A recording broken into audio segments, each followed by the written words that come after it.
कोई पिक बकौ मरा, कहते मंजन फल देखने में आता है कि कौवा कोयल हो जाता है। देखते हैं हम लोग चौक चौड़े पर जो या कौवा जानवर नहीं है, मनुष्य को भी कौवा कहा गया है। जो चौक चौड़े पर बैठ करके और सत्संग का साधुओं का निंदा करता है, उसी को कौवा कहा गया है। वह भी अगर संत समाज में आकर के सुने समझे तो वह भी सुनते सुनते कोयल हो जाता है। कोयल जब हो जाता है तो उसको ज्ञान हो जाता है। ज्ञान जब हो जाता है तब वह गुरु से दीक्षा ले लेता है।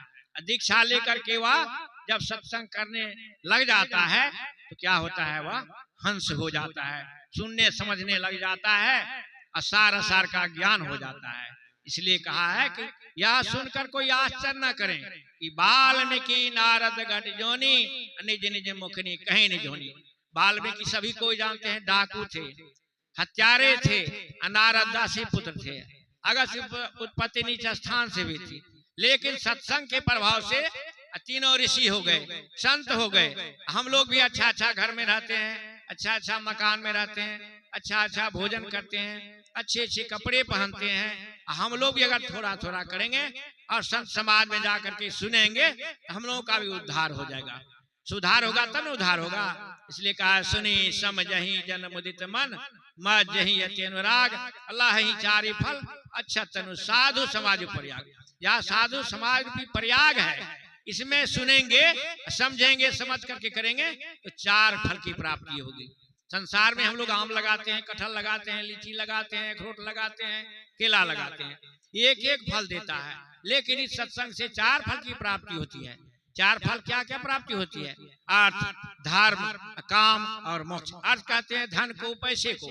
पैसा हो गया, धन हो गया, हम जमीन खरीद लेते हैं, मकान बना लेते हैं, उसी पैसे से सत्कर्म सत्संग करा लेते हैं। क्या होता है, संसार का में भी हमको सुख मिलता है, संसार से जाने के बाद भी सुख मिलता है। इसलिए दोनों जगह सुख होता है। और जब हम धर्म का करते हैं तो हमारा सब काम बन जाता है, अंत में मोक्ष मिल जाता है। मोक्ष किसे कहते हैं? शरीर और संसार से छूट जाना, आवागमन के चक्र से छूट जाना।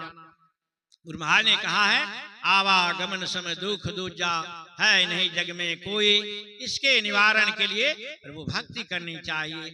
यहाँ जन्म लेना और मर जाना ही तो सबसे भारी दुख है। हम लोग 84 के चक्कर में घूमते घूमते कभी परमात्मा की दया होती है जब यह मनुष्य शरीर मिलता है। अगर मनुष्य शरीर पाकर के सत्संग भजन नहीं किए, संतों का संग नहीं किए तो क्या होगा, यह शरीर छीना जाएगा। एक भिखारी था, ठंड का मौसम था, गुरु महाराज के आश्रम में आए तो गुरु महाराज ने देखा कि यह भिखारी ठंड से थर थर कांप रहा है। गुरु महाराज ने शिष्यों से कहा कि वो कीमती साल जो है भिखारी को दे दो।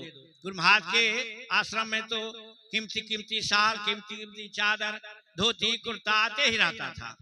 तो शिष्यों ने वह कीमती साल भिखारी को दे दिया। तो भिखारी तो साल का कीमत नहीं जानता था, उसी पर भोजन कर लेता था, उसी से नाक पोंछ लेता था, उसी पर लघु शंका कर लेता था, उसी पर सो जाता था।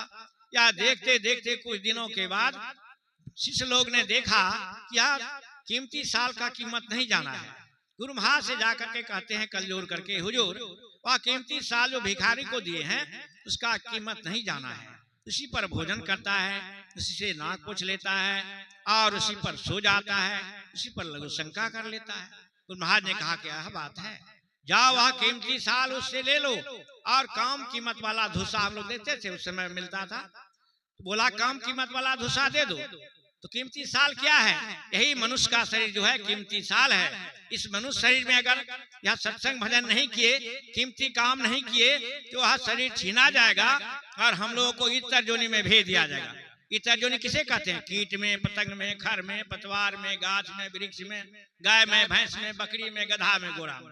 तो क्या होगा, यह सुख मिलेगा? इसे मनुष्य शरीर में 100 वर्ष का उम्र है, कोई 50 में, कोई 25 में, कोई माता के गर्भे में चले जाता है। लेकिन उसी इतर जोनी में 2.25 अरब बरस रहना पड़ता है, कितना दुख उठाना पड़ता है। इसलिए अगर हम लोगों को उस दुख से छूटना चाहते हैं तो संतों का संग करना होगा, सत्संग करना होगा। विशेष नहीं कहते हुए समय का वहा है, मैं इतना ही कह करके अपनी वाणी में विराम देता हूँ। श्री सद्गुरु